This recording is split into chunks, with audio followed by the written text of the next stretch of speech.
My name is Isabella Foster. When my family abandoned me at a Nevada gas station 15 years ago, with $50 and a note saying, "Life lesson, make it on your own," they laughed as they drove away. I never came back. Last week, after Grandfather Harold died, I woke to 107 missed calls. They needed my signature to claim $45 million in inheritance. What they didn't know? I now owned their company. Before I tell you how I bought their empire with their own money, please take a moment to like and subscribe, but only if you genuinely connect with this story. I'm curious where you're listening from. Drop your location and time in the comments. Now let me take you back to that desert gas station where my family decided I wasn't worth the gas money home. I was 8 when my parents died in a car accident. Harold Foster, my father's employer, took me in. Not officially, Patricia, his wife, made sure of that. Temporary arrangement, she'd say whenever anyone asked, until we find proper placement. Proper placement never came. For 15 years, I lived in their Connecticut mansion, though lived is generous. My room was the converted storage space above the garage. Marcus, their biological son, had an entire wing with a bathroom bigger than my bedroom. While he attended Exeter Academy, I took the public bus to Jefferson High. His 16th birthday gift? A BMW M3. Mine? Patricia reminded me that charity cases should be grateful for any roof. Harold tried to balance things when Patricia wasn't watching. He'd sneak me into his study, teaching me about supply chains, profit margins, and market volatility. Knowledge is the only inheritance no one can steal, he'd say, pulling another business book from his mahogany shelves. Those stolen hours in his study were the only times I felt like family. But Harold's health declined during my freshman year at State College, the only school Patricia would co-sign loans for, and only because Harold threatened to review the household finances himself. She controlled everything else, the bank accounts, the staff, even Harold's medication schedule. The last time I saw him before the Nevada trip, he gripped my hand with surprising strength. "I've made arrangements," he whispered while Patricia talked to his nurse. "But timing is everything. Wait for the right moment." I thought he meant arrangements for his care. I didn't understand until 15 years later that Harold Foster had been playing a longer game than any of us imagined. Harold Foster built his logistics empire from a single truck in 1962. By 2009, Foster Industries moved $40 million of goods monthly across 6 states. But in his own home, he couldn't move a penny without Patricia's signature. Financial security, she called it, when she convinced him to add her as joint signatory on everything after his first heart attack. Marcus backed her up, of course. "It's for your own good, Dad," he'd said, already eyeing the CEO chair at 25 despite never working a day in the warehouse. Harold and I had our sanctuary, though, the library. While Patricia attended her charity galas and Marcus partied in Manhattan, we reviewed logistics routes and dissected quarterly reports. He taught me to read financial statements like detective novels. "See this inventory turnover ratio?" he'd point out. "Marcus reported these numbers last week. What's wrong with them?" "The warehouse only has capacity for half this volume," I'd answer. "Exactly. Always verify. Never trust numbers without seeing the operation yourself." One evening, shortly before the Nevada trip, Harold called me in alone. His hands shook as he handed me a business card. "James Crawford," I read, "estate attorney." "If anything happens," Harold said carefully, "if the family ever disappoints you, call James. He has something for you." "Grandpa, you're scaring me." He smiled sadly. "Real family stays when there's nothing left to take. Remember that, Isabella. And remember, patience wins more battles than force." 3 weeks later, Patricia announced a family bonding trip to celebrate my college graduation. Harold was too sick to travel. As I hugged him goodbye, he whispered, "Whatever happens, you're my true heir." I thought he meant spiritually. I had no idea he meant it literally. June 15th, 2009. Patricia drove the burgundy Bentley while Marcus played with his new iPhone in the passenger seat. I sat in the back, watching Connecticut disappear, then New York, then Pennsylvania. Family road trip to Vegas, Patricia had announced. Celebrate Isabella finally graduating. The first warning sign? They paid cash at every stop. No credit cards, no receipts. Like we were ghosts passing through. Day 3, somewhere in Nevada's desert, Patricia pulled into a Chevron station. The thermometer read 108 degrees, nothing else visible for miles except heat shimmer and Joshua trees. Isabella, be a dear, Patricia said, handing me a 20. Get everyone water, the cold ones from the back cooler. I should have noticed Marcus smirking. Should have wondered why they'd both gotten out to stretch while I went inside. Should have questioned why Patricia left the engine running. The station's air conditioning hit like a wall. I grabbed 3 bottles of Fiji water from the back cooler, waited behind 2 truckers buying energy drinks, made small talk with the cashier about the heat. 5 minutes. Maybe 6. The Bentley was gone. I ran outside, water bottles dropping, shattering on concrete. The parking lot was empty except for oil stains and my abandoned suitcase. No, not abandoned. Placed. Deliberately positioned against the pump with an envelope tucked under the handle. Inside, $50 and a note in Patricia's handwriting. Life lesson. Let's see if you can make it on your own. Don't call. We've canceled your phone. My hands shook as I tried my cell. Service discontinued flashed on the screen. The cashier watched from behind bulletproof glass as I stood in 108-degree heat, holding $50, 2,000 miles from home. The Bentley's taillights had vanished into the desert. They were laughing. I knew they were laughing. The Chevron cashier, Eddie, let me sit inside until his shift ended at midnight. Can't leave you out there, he said. Coyotes get bold when it's this hot. I spent that first night on the bathroom floor of the 24-hour station. The second night, curled behind the dumpster, after the new cashier threatened to call the cops. By the third day, I was hallucinating from dehydration and heat exhaustion. No phone meant no bank access. Patricia had made sure I'd never memorized the account numbers. The nearest Western Union was 50 miles away. The nearest town with actual services? Las Vegas, 90 miles east. The $50 bought me water and stale sandwiches for exactly 2 days. You could hitchhike, Eddie suggested when he returned for his next shift, finding me still there. Truckers heading to Vegas might give you a ride. A 23-year-old woman alone? With no phone? No ID? I laughed, but it came out like a sob. That's how people end up on missing persons posters. Eddie slipped me $20 from his own wallet. There's a shelter in Henderson, he said quietly. My cousin volunteers there. Take the freight road east. It's longer but safer. Follow the power lines. 15 miles. I walked through the night to avoid the heat, following the power lines like Eddie said. My college tennis shoes split open after 10 miles. I wrapped them with strips torn from my shirt and kept walking. Dawn was breaking when I reached Henderson. The shelter coordinator took one look at me, sunburned, dehydrated, feet bleeding through makeshift bandages, and called an ambulance. Who did this to you? The ER doctor asked. My family, I said. She didn't believe me. Neither did the police. No family would do that, the officer said. He was right. They weren't family. The Henderson shelter gave me 3 nights and a bus pass to Las Vegas. On day 4, I walked into a Wells Fargo branch looking like what I was, homeless. I need to access my account, I told the teller. I've lost my card, but I have my social security number memorized. She typed, frowned, typed again. I'm showing this account was closed 5 days ago. That's impossible.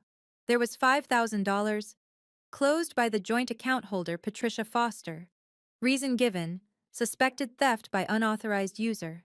My college savings, 5 years of campus jobs, summer internships, every birthday check from Harold that Patricia didn't intercept. Gone.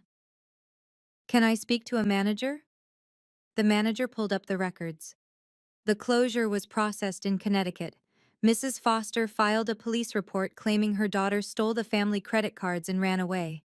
She provided documentation as the custodial account holder. I'm 23. That's not a custodial account. It was opened when you were 17, never converted. He looked sympathetic but firm. Without ID, and with a theft report filed, I can't help you. I used the shelter's phone that night to call the house. Marcus answered on the second ring. Did you make it back yet? He was laughing, actually laughing. Mom bet you wouldn't last 3 days. I gave you 5. Guess she won. Marcus, what you need is to learn your place. You're not a foster. You never were. This was Dad's idea, actually. Teach you to stand on your own feet instead of leeching off us. Harold would never. Dad's too sick to care. Stop calling. The line went dead. That night I made a decision. If they wanted me gone, I'd disappear completely. But first, I'd survive. Then I'd thrive. And someday, I'd make them regret leaving me in that desert. The Las Vegas rescue mission had a job board. Bottom of the list. Warehouse worker needed. Immediate start, no experience required, Harrison Logistics. I took it. The warehouse sat in an industrial district where the summer heat turned metal into brands and concrete into griddles. My supervisor, Tony Harrison, looked at my bandaged feet and sunburned face. You running from something or toward something?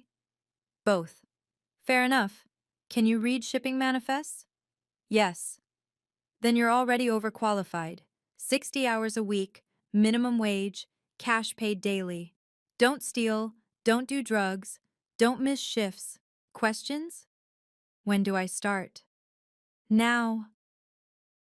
That first shift, unloading containers in 115-degree heat, I thought about Patricia's air-conditioned Bentley, about Marcus's trust fund, about Harold alone in that mansion, too sick to know what they'd done. Every box I lifted, every pallet I stacked, I imagined building something they couldn't take away. I slept in the warehouse that first week. Tony pretended not to notice. On day 8, he handed me an envelope. There's a room for rent above the office, $150 a week. Interested? The room was a converted storage space with a hot plate and a mattress on the floor. It was mine, paid for with money I'd earned. No one could close this account or cancel this lease. I legally changed my name that month. Not completely, just enough. Isabella Harrison for work documents. Isabella Foster would stay dead in that desert.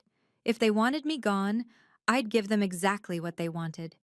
Sitting in that sweltering room, counting my first real paycheck, I made a promise.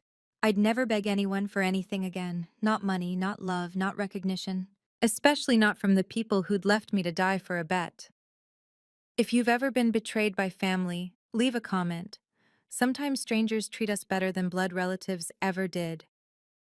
I learned that summer that family isn't about DNA or last names. It's about who shows up when you have nothing left to offer.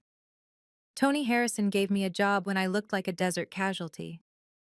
Eddie the cashier gave me $20 he couldn't afford to lose. They were more family in those moments than the Fosters ever were.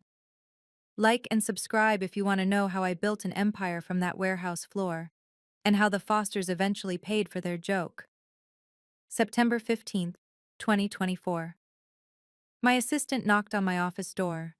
Top floor, corner suite, floor-to-ceiling windows overlooking the Phoenix skyline. Isabella, you have 107 missed calls on your personal line. I hadn't used that number in 15 years. Only 5 people had it and 4 were in this building. Same number? Connecticut area code. They're also emailing. Subject line says, urgent, family emergency. Family. The word sat bitter on my tongue. I played the first voicemail on speaker. Patricia's voice filled my office, 15 years older but still sharp with entitlement. Isabella, Harold is dead. You need to call immediately. The second message, more frantic. The will reading is next week. Your presence is required. By the 50th message, her composure had cracked. Isabella, please. We need you to sign something. It's important. Message 73 was Marcus. Stop playing games. Dad left everything to the daughter of the Foster family. We need you to sign a waiver. We'll compensate you fairly. Message 98. Patricia again, almost shrieking. You ungrateful little, we know you're alive. The private investigator found you. CEO of some company in Phoenix? Don't think you can ignore us. We have rights. The last message came from a different number. Professional, calm. Ms. Foster, this is James Crawford from Crawford and Associates. Your grandfather, Harold Foster, has passed. His will reading is scheduled for September 22nd at the Foster Foundation Gala. Your presence is not just requested, it's legally required for the estate to be settled. Please contact me at your earliest convenience. James Crawford, the name on the business card Harold had given me 15 years ago. I dialed his number from my desk phone. He answered immediately. Hello, Mr. Crawford. This is Isabella Harrison, CEO of Phoenix Logistics. I believe we have business to discuss. Marcus called again that evening. I let it ring 4 times before answering. Finally, he snapped. Do you have any idea how much trouble you've caused? Hello, Marcus. Cut the act. Dad's will says everything goes to the daughter of the Foster family. His lawyers say that means you, even though you're not blood. We need you to sign a waiver acknowledging you're not actually family. Simple. And if I don't? Then we'll contest it. Drag this out for years. You'll get nothing anyway. You were never legally adopted, but we're willing to be generous. 100,000 cash for your signature. Harold left me something? He left his daughter something. You're not his daughter. You're nobody. A charity case Mom took in. Patricia told me Harold was too sick to care what happened to me. Silence. Then, that was 15 years ago. Things were complicated. Complicated. Is that what you call abandoning someone in the desert? It was a lesson. You obviously survived. Probably better for it. I did survive. I even thrived. Good for you. Look, Isabella, let's be practical. You have some logistics company? Cute. Foster Industries does 40 million a month. The estate is worth 45 million. You're out of your league. Take the 100 grand and disappear again. What if I want to attend the reading? Patricia's voice suddenly came on. She'd been listening. Don't you dare show your face at my husband's memorial. You ungrateful parasite. We fed you, housed you, educated you, and left me to die in Nevada. Dramatic as always. It was $50 and a bus station. You were an adult. I was your daughter for 15 years. You were never our daughter. Sign the waiver, take the money, and stay gone. I'll be there, I said. Bring your lawyers. I hung up on their protests. I called James Crawford back within the hour. Mr. Crawford, you said Harold left something for me. Was it recent? Ms. Foster, or do you prefer Harrison now? What I'm about to tell you has been 16 years in waiting. Can we speak securely? This line is encrypted. Good. In 2008, your grandfather came to me with specific instructions. He was concerned about your welfare should something happen to him. He established a trust. My breath caught. When? In 2008? March 15th, 3 months before your Nevada trip. Harold knew. Somehow he'd known what they would do. The trust contained $10 million in very specific activation conditions. It would only become accessible if you were, and I quote, abandoned or disowned by the Foster family through no fault of your own. He knew they would. He suspected. He also left a video deposition explaining his reasoning. But there's more. Are you familiar with Foster Industries' financial troubles in 2019? Vaguely. I lied. I knew every detail. They needed a silent investor to avoid bankruptcy. Someone bought their debt through a shell company. 30 million in high-interest loans.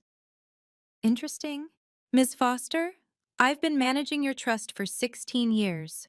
I know you're CEO of Phoenix Logistics. I also know Phoenix owns the shell company that holds Foster Industries' debt. You bought them with their own money, Harold's money, held in trust for you. Can you prove the trust exists? 3 witnesses, including a Swiss notary, plus Harold's video. It's incontestable. And Patricia and Marcus? Have no idea. They think Harold's current will is his only will. They're about to learn otherwise. Mr. Crawford, I'll need you at the reading. I've been waiting 16 years for that invitation. The Fosters are about to discover what Harold always knew: blood doesn't make family, choice does. My Gulfstream G650 touched down at Westchester County Airport at dawn. 15 years ago, I'd left the state in a Bentley trunk's worth of humiliation. Now, I returned with a fleet of lawyers and enough leverage to bury Foster Industries. David Kim, my CFO, met me at the Four Seasons. The forensic audit is complete. Patricia embezzled $3 million from the Foster Foundation over 10 years.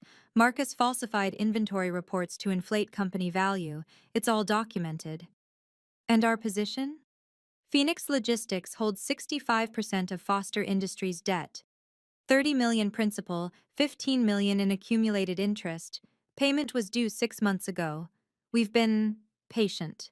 I stood at the hotel window, looking out at the Connecticut skyline. Same buildings, same streets, but I wasn't the same abandoned girl. The board members? I asked. 5 of 7 want Marcus out. They've been waiting for an excuse. My phone buzzed. Patricia texting from a number I didn't recognize. Whatever game you're playing, stop. You don't belong here. I forwarded it to my legal team. Documentation was everything now. That afternoon, I drove past the Foster mansion. The same Tudor facade, the same circular driveway where the Bentley used to sit. The garage apartment where I'd lived still had the same cracked window Patricia never fixed. But Harold's rose garden was dead. Brown stalks where prize-winning blooms once grew. Patricia had let them die, just like she'd tried to let me die. The metaphor was almost too perfect. I returned to the hotel and opened the safe. Inside, Harold's trust documents, Phoenix's debt contracts, and a USB drive containing his video message. 16 years of patience, compressed into 3 pounds of paper and plastic. Tomorrow, at the Foster Foundation Gala, they'd learn what Harold always knew. Some investments just need time to mature. Crawford and Associates occupied a historic brownstone downtown. Patricia and Marcus were already in the conference room when I arrived, my heels clicking against marble older than their grudges. Patricia's eyes widened at my appearance. The Tom Ford suit, the Patek Philippe, the same Cartier bracelet she'd claimed was stolen 15 years ago. How did you... Hello, Patricia. Marcus. I sat across from them, placing my briefcase on the mahogany table. You look well. You look like you robbed a bank, Marcus sneered, but his hands trembled. I built a company, something you'd understand if you'd ever built anything yourself. Patricia pushed a document stack toward me. Sign these. 100,000 is more than generous for someone who was never legally family. I didn't touch the papers. I want to read every line. There's no time. There's always time for due diligence. Harold taught me that. I read slowly, letting them sweat. Page by page, clause by clause. Their lawyers shifted nervously. Something was wrong with their confidence. On page 12, I found it. A clause about all current and future claims against Foster Industries and its subsidiaries. Interesting, I said. This waiver includes corporate debts. Why would inheritance paperwork mention corporate debts? Patricia's lawyer jumped in. Standard language. Comprehensive protection. Protection from what? Marcus slammed his hand on the table. Just sign it. I set down my pen. I'll need to consult my attorneys. You don't have attorneys, Patricia hissed. I smiled. Phoenix Logistics retains 16 law firms across 7 states. Would you like their contact information? The temperature in this room dropped 10 degrees. Phoenix Logistics? Marcus's face went pale. You can't be. We'll see you at the gala tomorrow, I said, standing. Don't forget to bring the real will. The next morning, I met with James Crawford privately before the gala. They're panicking, he reported. Patricia called 6 times last night. She knows something's wrong, but can't figure out what. Let them wonder. Show me Harold's video again. On his laptop screen, Harold appeared, filmed in this very office in 2008, looking directly at the camera. If you're watching this, Isabella, It means they've finally shown their true nature. I'm recording this because I know my family. Patricia married me for money.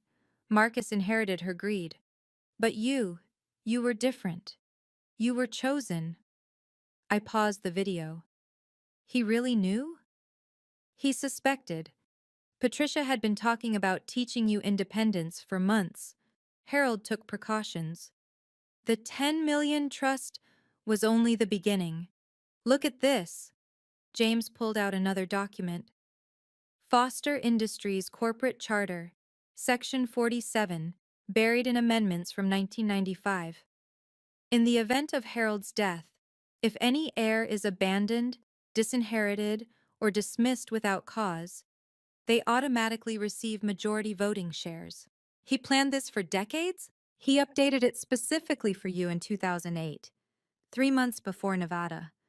I held the pen Patricia had been so desperate for me to use. If I'd signed their waiver yesterday, you'd have forfeited everything. No inheritance, no trust, no corporate claims. And they know about Section 47? Not yet, but their lawyers are searching. We have maybe 6 hours before they find it. 6 hours is 5 more than I need. I stood, smoothing my dress. White Versace, the same designer Patricia wore to every gala. But mine was custom, not rented. James, at the reading tonight, let them think they've won first. Let Patricia smile. Let Marcus gloat. And then? Then we show them what Harold Foster knew all along. Real family isn't about blood. It's about who stays when there's nothing left to take. The Foster Foundation Gala had been Patricia's crown jewel for 20 years. Tonight, 200 of Connecticut's elite filled the Ritz ballroom. Judges, senators, Fortune 500 CEOs. Every year, they came to worship at the altar of Foster philanthropy. They didn't know the foundation was built on stolen money. I entered through the service entrance, avoiding the red carpet where Patricia held court in vintage Chanel and Harold's mother's diamonds.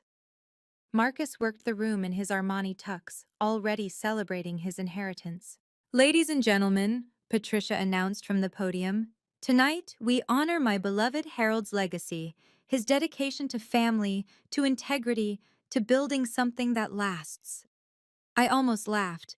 The only thing lasting would be their humiliation. I took my seat in the back row, behind the Hartford mayor and a federal judge. David Kim sat 3 rows ahead, recording everything on his phone. 5 board members were scattered throughout, waiting for my signal. James Crawford approached the podium carrying a leather portfolio. The room quieted. Before we begin, James said, I must confirm all potential heirs are present. Marcus Foster? Here. Marcus raised his champagne glass. Patricia Foster? Present. She touched Harold's diamonds at her throat. Isabella Foster? Silence. Patricia's smile widened. She's not. I'm here. I stood. 200 heads turned. The judge beside me gasped. Apparently, Patricia had told people I'd died years ago. Patricia's champagne flute shattered on the marble floor.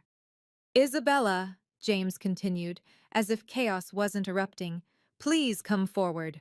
As Harold Foster's legally recognized daughter, your presence is required for the reading. She's not his daughter, Marcus shouted. She's nobody. James smiled.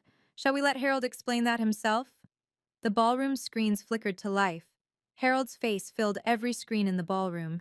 The timestamp read March 15th, 2008, 3 months before Nevada. My name is Harold Foster, his recorded voice echoed through the silence.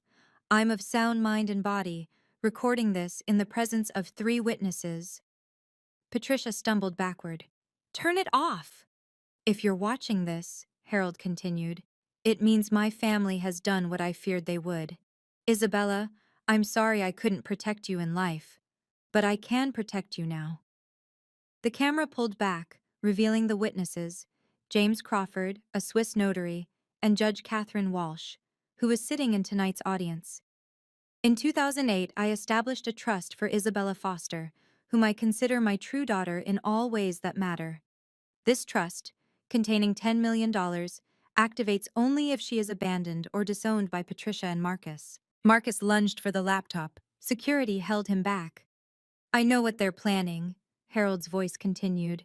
Patricia has mentioned teaching Isabella independence repeatedly. She's withdrawn large cash amounts. She's researching remote locations. I cannot stop her directly. She controls my medical care, but I can ensure justice. Patricia was backing toward the exit. David Kim stepped into her path. The trust funds are held in Switzerland, managed by James Crawford, with a specific instruction. If Isabella is abandoned, she inherits not just the trust, but controlling interest in Foster Industries through Clause 47 of our corporate charter. The ballroom erupted. Board members were on their phones. Reporters typed furiously. One more thing, Harold said, looking directly into the camera. Isabella, if you're watching this, know that blood doesn't make family. You were more my daughter than anyone who shared my DNA. Use what I've left you wisely. The screen went dark. That's impossible, Patricia screamed. She's lying. This is fraud. James Crawford returned to the podium. There's more. Ms. Foster, would you like to explain your connection to Phoenix Logistics? I walked to the microphone, passing Patricia's shattered champagne glass. Phoenix Logistics started in a Las Vegas warehouse where I worked after my family left me in the Nevada desert. Using Harold's trust, activated by their abandonment, I built a company that now employs 2,000 people and moves 60 million in goods monthly. The screen showed Phoenix's corporate filing, CEO Isabella Harrison Foster. In 2019, I continued, Foster Industries faced bankruptcy. They needed $30 million to survive. A mysterious investor saved them through a shell company called Desert Rose Holdings. Marcus's face went white. He knew that name. Desert Rose is owned by Phoenix Logistics, which means I own 65% of Foster Industries' debt. 30 million principal, 15 million in interest. Payment was due 6 months ago. You can't, Marcus started. I can. And there's more. Mr. Kim? David stood, opening his laptop. 3 years of forensic accounting revealed systematic embezzlement. Patricia Foster stole $3 million from the Foster Foundation. Marcus Foster falsified inventory reports to inflate company value for loan applications. That's federal fraud. FBI agents entered through the main doors. The crowd pressed against the walls, phones recording everything. But Isabella, Patricia tried one last manipulation. We're family. Despite everything, Harold would want. Harold knew exactly what you were. That's why he protected me from beyond the grave. You taught me a lesson in Nevada, Patricia. You taught me that real family doesn't leave you to die in the desert. I turned to the room. Foster Industries has 48 hours to pay Phoenix Logistics in full. If not, we foreclose. The Foster Foundation's books will be audited by federal investigators starting tomorrow. The company will collapse, Marcus shouted. 500 people will lose their jobs. No, they'll have new management. Me. Sometimes karma takes 15 years to arrive, but when it does, it brings compound interest. If you're still listening to this story of patience and justice, hit subscribe to hear how it ends. Comment karma. If you believe that what goes around really does come around, the woman they left with $50 in the desert now controlled their $50 million empire. But the real plot twist was still coming. Harold Foster had one more surprise from beyond the grave, and Patricia and Marcus were about to learn that some bridges, once burned, can never be rebuilt. Judge Catherine Walsh stood up from her table. I was present when Harold Foster created that trust. Everything Isabella says is true. I watched him sign it. I validated his mental capacity. The FBI agents approached Patricia. Mrs. Foster, we need to discuss the Foundation's financial records. This is entrapment, Patricia shrieked. She planned this. For 15 years, I agreed. The same amount of time you told people I was dead. The crowd gasped. Senator Williams' wife dropped her phone. Patricia, you said she died in a car accident. That was a misunderstanding. Like abandoning me was a misunderstanding? The screens lit up again. Security footage from the Nevada Chevron station dated June 15, 2009. The Bentley pulling away. Me running out, finding the suitcase, collapsing in the heat. The station owner saved this footage, I explained. He felt so bad for the girl left to die, he kept it in case she ever needed proof. Marcus tried to run. The board members blocked him. 15 years ago, you made a bet, I said. Patricia bet I wouldn't survive 3 days. Marcus gave me 5. Want to know who really won? I pulled out my phone, showing a bank balance. Phoenix Logistics is worth $200 million. Your company is worth -$15 million when the debts are paid. So who really learned to stand on their own? Please, Patricia begged. We'll make this right. We'll apologize. Now you want to apologize? When there are consequences? James Crawford stepped forward with another document. There's one more matter. Harold's personal estate, $45 million, goes to my daughter Isabella Foster, who proved that family is about choice, not chance. The ballroom erupted. Patricia fainted into Marcus's arms, but I wasn't done yet. Before Patricia recovers, I said into the microphone, let me clarify something for everyone here who donated to the Foster Foundation. The crowd fell silent again. Patricia stirred but couldn't stand. The Foster Foundation claimed to help abandoned children. Ironic, considering they abandoned their own daughter.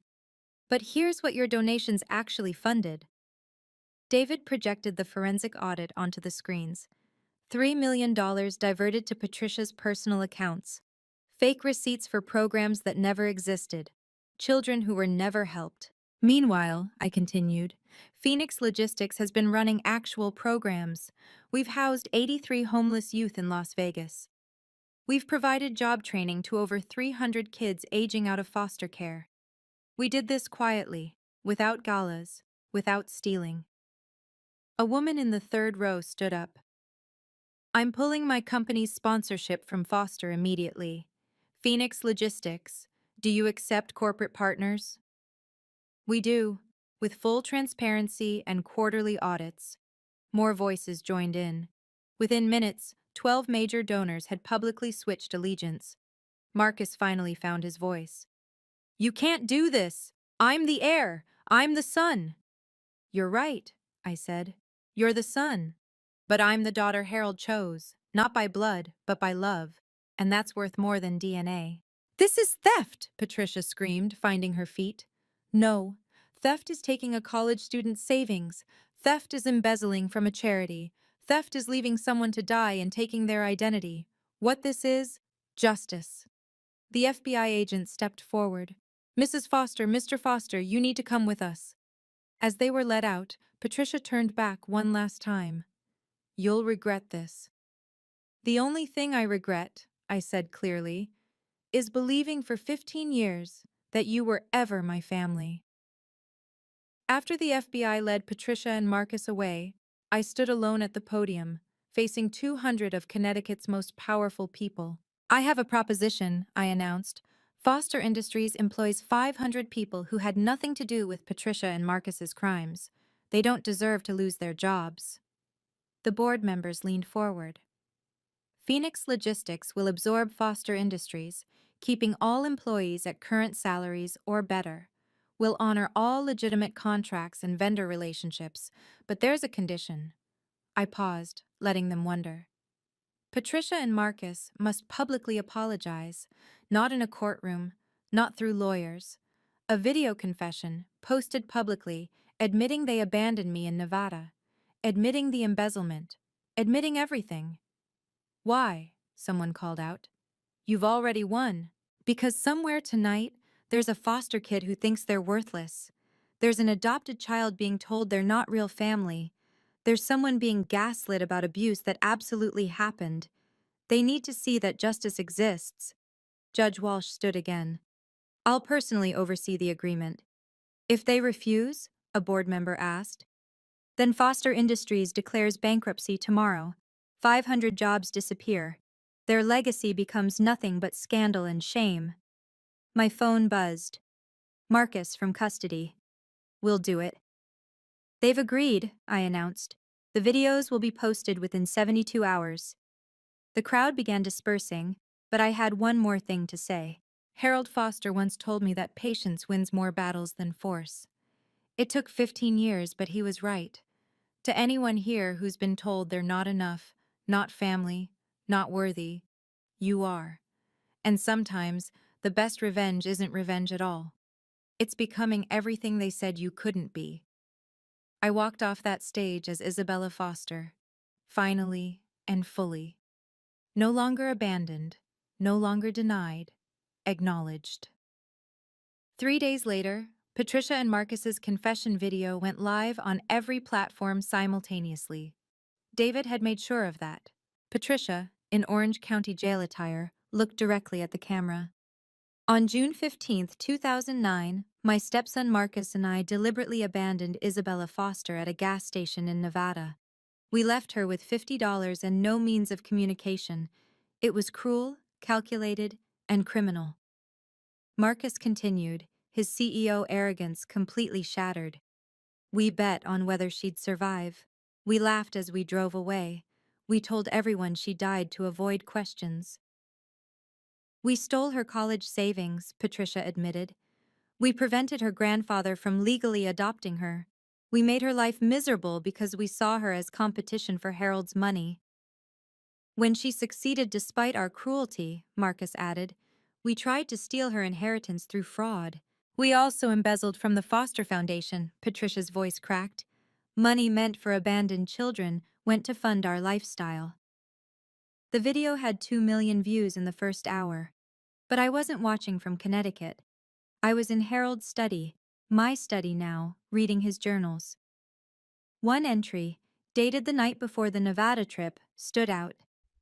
Isabella came to say goodbye. She hugged me like she knew something I didn't.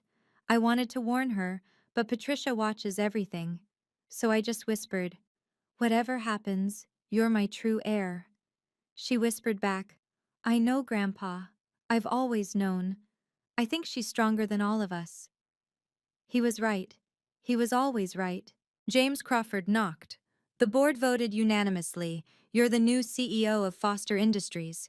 Patricia and Marcus's assets have been frozen pending trial. And the employees? All 500 keep their jobs, with better benefits under Phoenix. Harold would have been proud. The dominoes fell faster than anyone expected. Day 4 after the gala, the FBI uncovered 12 more shell companies Patricia used for money laundering. Each discovery led to another, a maze of fraud spanning 20 years. Day 7. Marcus's Harvard MBA was revoked after they discovered he'd hired someone to take his finals. The same person, a Phoenix logistics employee who'd come forward with receipts. Day 10. Foster Foundation's major donors filed a class action lawsuit, $300 million in donations over 20 years, demanding full accounting. Day 14. Patricia's first husband came forward. She'd done this before. Married wealth, embezzled, moved on. He'd been too ashamed to speak up until now. She destroyed my father's company, he told reporters. Exactly the same pattern, but nobody believed a man could be conned by his wife. Day 20, 16. Former Foster Industries employees contacted me privately. Marcus had sexually harassed 8 of them. Patricia had threatened their jobs if they spoke up. With the Fosters gone, they finally felt safe. We'll handle this correctly, I promised them. Full investigation, full accountability. Day 25. The judge denied bail. Patricia and Marcus would await trial in custody. Flight risk, the prosecutor argued. Pattern of deception. Day 30. I stood before Foster Industries employees in the same conference room where Harold once held board meetings. Your jobs are safe, I announced. Your benefits are increasing. The toxic culture Patricia and Marcus created ends now. Applause erupted. Several people cried. But I need your help, I continued. We're auditing everything. If you've seen wrongdoing, report it. If you've been silenced, speak up. The Foster name will mean integrity again. An older woman raised her hand. Isabella, we all knew what they did to you. We're sorry we didn't speak up. You couldn't, I said. They held your livelihoods hostage, but that's over now. The numbers were staggering. 45 million from Harold's personal estate, 10 million from the trust, plus 15 years of compound interest. Controlling interest in Foster Industries, valued at 60 million after debt settlement. Phoenix Logistics, my own creation, worth 200 million. Total assets under my control, $335 million. The woman they'd left with $50 now controlled a third of a billion. But the real power wasn't in the money. It was in the influence. 500 Foster employees, 2,000 Phoenix workers, contracts with 40 major corporations. Political connections Harold had cultivated for decades. Patricia and Marcus had thought small, stealing millions while sitting on billions in potential. Your first act as CEO? James Crawford asked during our transition meeting. Merge Foster Industries with Phoenix Logistics. Create the largest logistics network on the East Coast. And the Foster name? Becomes the Harold Foster Foundation, a real charity this time. Every dollar traceable. Every child helped documented. Patricia and Marcus's personal assets? Liquidated for victim restitution. The employees they harassed, the donors they defrauded, the children who should have been helped. David Kim pulled up the projections. With the merger, we'll be worth $500 million within 2 years. Good. We'll need it. For what? To buy every company that refused to hire me when I was homeless, to fund every shelter that took me in, to prove that throwaway people can build empires. The lawyers exchanged glances. That's aggressive, one ventured. 15 years ago, they thought they were teaching me a lesson about survival. They were right. I learned that when someone shows you who they are, believe them, and when you get power, use it to ensure they can never hurt anyone again. What about forgiveness? James asked quietly. Forgiveness doesn't mean giving them access to hurt you again. The trial began 6 months later. Court TV carried it live, the scandal of the decade. Patricia took the stand first, trying to play victim. Isabella manipulated Harold. She planned this for years. The prosecutor smiled. So you're saying a 23-year-old with no resources orchestrated a 15-year plan while homeless? She wasn't really homeless. The emergency room records from Henderson show severe dehydration and heat exhaustion. Her feet required 12 stitches from walking 15 miles in torn shoes. Patricia went silent. Marcus tried another angle. It was meant to be temporary, a few hours maximum. Then why did you close her bank account, cancel her phone, tell people she died? The security footage played again. The courtroom gasped, watching me collapse in the desert heat. Then came the witnesses. Eddie, the gas station attendant, flew in from Nevada. That girl nearly died. I gave her my last $20 because I couldn't stand thinking about her walking through that desert. Tony Harrison testified via video link. She showed up looking like a heat stroke victim, worked 18-hour shifts without complaint, slept in the warehouse because she had nowhere else. The shelter coordinator from Henderson took the stand. We see a lot of abuse victims, but someone abandoned by their family in the middle of nowhere? That was a first. The jury deliberated for 2 hours, guilty on all counts: fraud, embezzlement, theft, criminal abandonment, filing false police reports. Patricia, 15 to 20 years. Marcus, 10 to 15. As they were led away in handcuffs, Patricia turned to me. I hope you're happy. I'm not happy, I said. But I'm free, and 500 people still have jobs. 300 foster kids have scholarships. That matters more than your opinion ever did. 1 year after the trial, I received a letter from federal prison. Patricia's handwriting, shakier than before. Isabella, I know you hate me, but please, Marcus is sick. The stress has given him ulcers. The inmates know what we did. They have children too. Please, can you intervene? I read it to James Crawford over lunch. Will you help them? He asked. I already did. They're alive, aren't they? They have food, shelter, medical care. That's more than they left me with. That's cold. No, that's boundaries, but I will do one thing. I had my lawyers draft a proposal. If Patricia and Marcus completed therapeutic programs, real ones, with licensed psychologists specializing in narcissistic abuse, I'd ensure they were transferred to minimum security facilities. Marcus agreed immediately. Patricia held out for 3 months before capitulating. The psychologist's report was revealing. Patricia shows signs of severe childhood trauma she's replicated onto others. Marcus exhibits learned sociopathic behaviors from his mother.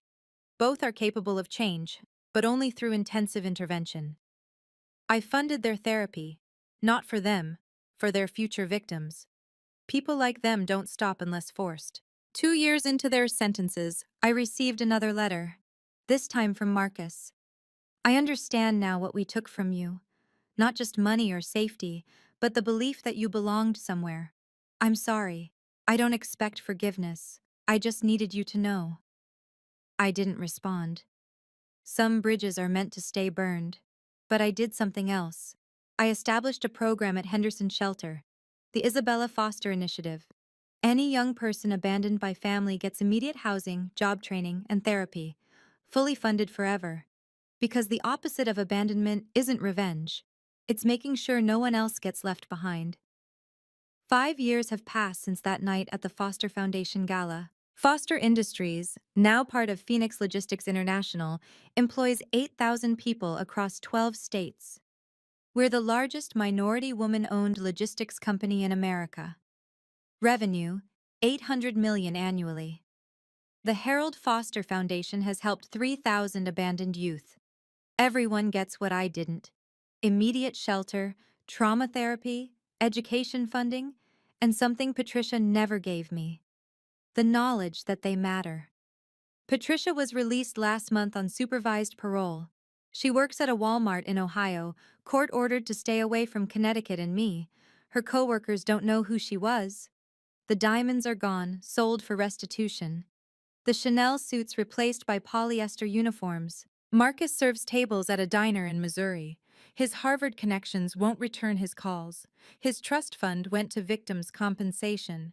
He sends me a letter every Christmas apologizing. I don't open them anymore. The Foster Mansion is now a group home for aged-out foster youth. Harold's study became a library. His rose garden blooms again. I hired a master gardener to restore it. But the real transformation happened in Las Vegas, the Chevron station where they left me. I bought it, turned it into a rest stop for stranded travelers, free phone calls, free water, a safe room with a bed for anyone who needs it. Eddie still works there, now as manager, making 6 figures. "You didn't have to do this," he said when I handed him the keys. $20 in kindness when I had nothing. That's worth more than you know. The sign outside reads, Harold Foster Memorial Rest Stop. No one gets left behind. Patricia and Marcus drove past it once, according to my security team. They didn't stop. They knew better than to try. I visit Harold's grave every month, fresh roses from his restored garden. You knew, I tell him. You knew what they would do, and you protected me the only way you could. Sometimes I find other flowers there, notes from Foster Industries employees. Thank you for saving our jobs. From scholarship recipients. Your grandfather's foundation changed my life. From people I've never met. Your story gave me hope. The inscription on his headstone, which I chose, reads, Harold Foster, blood makes you related, loyalty makes you family. Patricia contested it, of course. From prison. The court dismissed it in minutes. I've never spoken to her or Marcus again. Not once in 5 years. They're blocked on everything. Phone, email, social media. My security knows their faces. They'll never get close enough to hurt me again. People ask if I forgive them. Forgiveness doesn't mean reconciliation, I tell them. I've released the anger. It was too heavy to carry. But releasing anger doesn't mean removing boundaries. They're living with their consequences. I'm living with my freedom. That's enough. The truth is simpler than people want it to be. Some relationships are too broken to repair. Some trust, once shattered, can't be rebuilt. And that's okay. You don't owe anyone your presence, not even family. Especially not family who left you to die.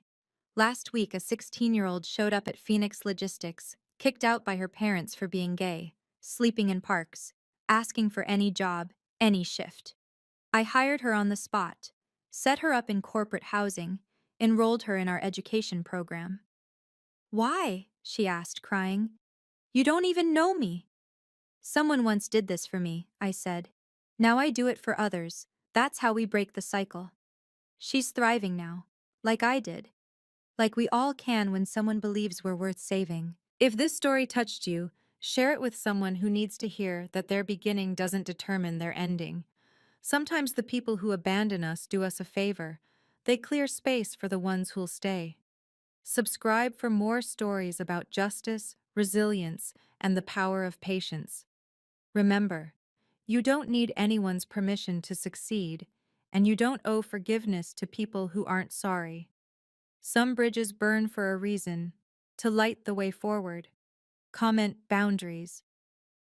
If you agree that the best revenge is building a life so good they become irrelevant to your story,